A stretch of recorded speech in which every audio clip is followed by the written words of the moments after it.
Hey everyone, welcome back to my channel. आज की ये वीडियो काफी ज्यादा इंपॉर्टेंट होने वाली है, तो पूरी वीडियो जरूर देखना बिकॉज आज की इस वीडियो में मैं तुम्हें 5 सबसे बड़ी मिस्टेक्स बताऊंगी। ये वो मिस्टेक्स हैं जो अगर तुमने की तो तुम्हारा नीट में सिलेक्शन रुक सकता है।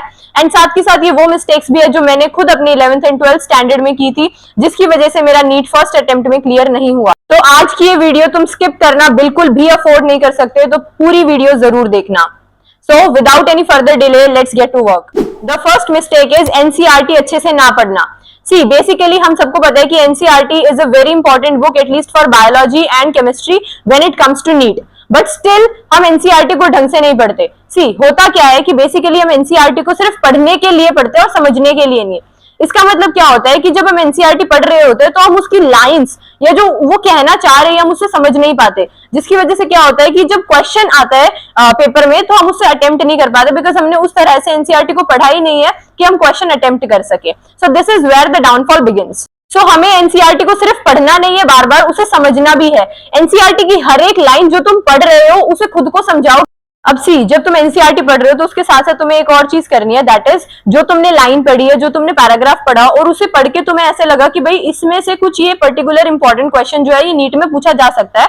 मतलब तुम्हें खुद से क्वेश्चन फ्रेम करने एक पर्टिकुलर पैराग्राफ पढ़ के, और उसे क्या करना है जो तुम्हें लगा कि भाई ये पर्टिकुलर क्वेश्चन इस वाले पैराग्राफ में से फ्रेम हो सकता है और नीट में पूछा जा सकता है, तो उस क्वेश्चन को साइड में एनसीईआरटी के साइड में क्या होती है, एक वेकेंट स्पेस होती है, उसमें लिख दो। जैसे कि अगर मैं तुम्हें दिखाऊं, मेरी एनसीईआरटी में ये साइड में जो वेकेंट स्पेस होती है यहाँ पर मैं लिख देती थी जो कुछ भी मेरे को इंपॉर्टेंट लगता था, या अगर मेरे को ऐसा लगता था कि ये वाला क्वेश्चन जो है नीट में पूछा जा सकता है, या फिर लेट से मेरे मॉक टेस्ट में एक पर्टिकुलर क्वेश्चन आया और वो मेरे से अटेम्प्ट नहीं हो पाया, फिर मैंने जब जाकर एनसीईआरटी में उसे देखा तो मेरे को पता चला ये इस पर्टिकुलर टॉपिक से पूछा हुआ था क्वेश्चन, तो उसी टॉपिक के साइड में जो वेकेंट स्पेस है उसमें उस क्वेश्चन को लिख दो, ताकि जब तुम फ्यूचर में वापस से रिवाइज करने आओ एनसीईआरटी को तो तुम्हें वो क्वेश्चन भी उसके साथ ही दिखे और तुम उस क्वेश्चन को पढ़ के उस पैराग्राफ को उससे रिलेट कर सको। So that is very very important. Second mistake is following too many resources. See, एक पर्टिकुलर रिसोर्स को फॉलो करना is far better as compare to following बहुत सारे रिसोर्सेज। तो बेसिकली अगर तुम बहुत सारी बुक्स फॉलो करते हो तो इसकी वजह से क्या होता है कि वो रिजल्ट जो है तुम्हारा वो फ्रूटफुल नहीं होता, बिकॉज तुम बुक्स ही चूज करने में रह जाते हो कि भाई कौन सी पर्टिकुलर बुक अच्छी है या मुझे कौन सी बुक से पहले क्वेश्चंस अटेम्प्ट करने चाहिए, और तुम्हारा मेन फोकस उसी चीज पे रहता है इंस्टेड ऑफ सॉल्विंग क्वेश्चन। तो बेसिकली हमारे पास एक स्ट्रक्चर्ड अप्रोच होनी चाहिए। We should not follow any blind approach कि बस ब्लाइंडली हम क्वेश्चन लगाए जा रहे हैं, उससे कुछ भी नहीं होने वाला। हमारे पास एक स्ट्रक्चर्ड प्लान होना चाहिए जिसे हमें फॉलो करते रहना चाहिए और उसके अकॉर्डिंग ही हमें बुक सॉल्व करनी चाहिए। मैंने तुम्हारे लिए ऑलरेडी एक स्ट्रेटेजी बना रखी है, दैट इज सबसे पहले अपने नोट्स पढ़ो। नोट्स में जो कुछ भी तुम्हारी टीचर ने लिखवाया है वो अच्छे से पढ़ो और उनको समझो। उसके बाद तुम्हें क्या करना है, you have to go on to reading NCERT. NCERT reading is very very important. जब भी तुम्हारा कोई टेस्ट हो तो उससे पहले एनसीईआरटी तो जरूर पढ़नी है।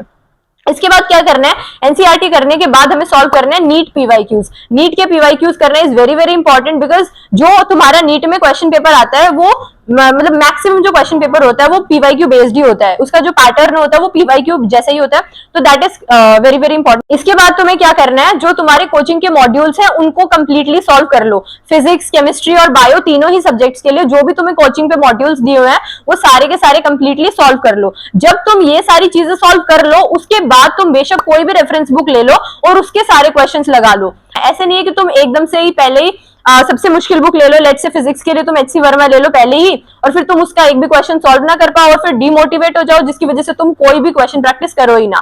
तो ऑब्वियसली इससे क्या होगा, नीट क्लियर तो बिल्कुल भी नहीं हो पाएगा। तो तुम्हें एक सिस्टमैटिक वे में एक सिस्टमैटिक अप्रोच फॉलो करते हुए क्वेश्चन प्रैक्टिस करनी है। Third mistake is not practicing enough questions. See, जितना इंपॉर्टेंट आपके लिए एनसीईआरटी पढ़ना है, अपने नोट्स पढ़ना है, उतना ही इंपॉर्टेंट आपके लिए क्वेश्चन प्रैक्टिस करना भी है। बिकॉज मेरी 11th एंड 12th में जो मुझे लगता है सबसे बड़ी मिस्टेक रही है during my preparation for my first attempt in NEET, वो यही थी कि मैंने ढंग से क्वेश्चन प्रैक्टिस नहीं किए, and which is a very big mistake because अगर हम क्वेश्चन प्रैक्टिस नहीं करेंगे तो हमें कैसे पता चलेगा कि कौन सा पर्टिकुलर टॉपिक ज्यादा इंपॉर्टेंट है, किस पे हमें ज्यादा ध्यान देना चाहिए, या फिर कौन सा पर्टिकुलर टॉपिक है जिससे नीट में क्वेश्चंस पूछे जाते हैं। तो इसके लिए तुम्हें क्या करना है, पीवाईक्यूज करना is very very very important. Because जब तुम पीवाईक्यूज करोगे तो तुम्हें पता चलेगा कि एग्जैक्टली किस पर्टिकुलर टॉपिक से ज्यादा क्वेश्चंस नीट में पूछे जाते हैं, और वही सेम पैटर्न जो है नीट में हमेशा रिपीट होता रहता है। Fourth mistake is not giving mock test, या अगर तुम मॉक टेस्ट दे भी रहे हो तो not analysing your mistakes. See, mock test देना बहुत ही ज्यादा इंपॉर्टेंट है। बिकॉज जब तुम मॉक टेस्ट दोगे तो तुम्हें पता चलेगा किस टाइप के क्वेश्चंस तुम्हारे पेपर में आ सकते हैं, ठीक है। जब तुम मॉक टेस्ट दोगे तो तुम्हें अलग अलग टाइप्स के क्वेश्चंस देखने को मिलेंगे, ठीक है, जो तुमने नहीं सोचे थे लेट्स से, या लेट्स से जब तुम एनसीईआरटी पढ़ रहे थे तो तुम्हें एक पर्टिकुलर लाइन जब तुमने पढ़ी तो तुम्हें नहीं पता चला कि उससे ये पर्टिकुलर क्वेश्चन भी बन सकता है, बट जब तुमने उसे मॉक टेस्ट में देखा तो तुम्हें समझ में आ गया कि भाई इस वाली लाइन से ये पर्टिकुलर क्वेश्चन भी बन सकता था। So that will help you in your exam. के साथ जितना इंपॉर्टेंट मॉक टेस्ट देना है उतना ही इंपॉर्टेंट उन्हें एनालाइज भी करना है, बिकॉज जब तुम मॉक टेस्ट देते हो और लेट से कोई क्वेश्चन तुम्हें नहीं समझ में आया, तुम्हारा गलत हो गया, अगर तुमने उस क्वेश्चन को अपने टीचर से जाके समझा भी नहीं और फिर अपनी मिस्टेक को एनालाइज भी नहीं किया तो वो मॉक टेस्ट देने का फायदा ही क्या निकला, कुछ भी फायदा नहीं हुआ उसका, बिकॉज जो तुमने मिस्टेक अभी अपने पेपर में किया है वो तुम अगले पेपर में भी करोगे, उसके बाद फिर से भी रिपीट करोगे, तो वही सेम मिस्टेक्स तुम अगले पेपर्स में भी रिपीट करते रहोगे, बिकॉज तुमने समझा ही नहीं वो मिस्टेक क्यों हुई। Fifth and the last mistake is ignoring health and sleep. See हम सभी को पता है कि नीट एक ऐसा एग्जाम है जिसके लिए बहुत ही ज्यादा पढ़ना पड़ेगा, बट इसके साथ साथ हम अपनी हेल्थ को इग्नोर भी नहीं कर सकते for that particular exam, because late से अगर हम अपनी हेल्थ को इग्नोर भी करते हैं तो हमारी नीट की पढ़ाई ही हैम्पर होगी इससे, बिकॉज अगर हम हेल्थ पे ज्यादा ध्यान नहीं देंगे या फिर लेट से हम ज्यादा स्ट्रेस लेंगे, टेंशन लेंगे उस पर्टिकुलर एग्जाम के लिए, तो हम अच्छे से प्रिपेयर भी नहीं कर पाएंगे। हमारा जो ब्रेन है वो अच्छे से जब भी फंक्शन कर पाएगा जब हम एक साउंड स्लीप लेंगे और हेल्दी रहेंगे, साथ के साथ हेल्दी डाइट लेना भी बहुत ज्यादा इंपॉर्टेंट है। सो यार that's it for today's video. तो बस यही थे, ये 5 मिस्टेक्स थी जो तुम्हें बिल्कुल भी नहीं करनी चाहिए। You should avoid all these 5 mistakes. ये वो मिस्टेक्स थी जो मैंने अपने प्रिपरेशन में की थी जिसकी वजह से मेरा नीट क्लियर नहीं हो पाया था फर्स्ट अटेम्प्ट में। सो प्लीज इन मिस्टेक्स को रिपीट मत करना। That's all for this video. और साथ ही अगर तुम्हें कोई भी क्वेरी हो तो कमेंट में जरूर लिख देना। I will surely reply to each one of your comments. और साथ ही साथ अगर तुम्हें वीडियो पसंद आई हो तो लाइक कर देना। Also subscribe to my channel. Thank you everyone.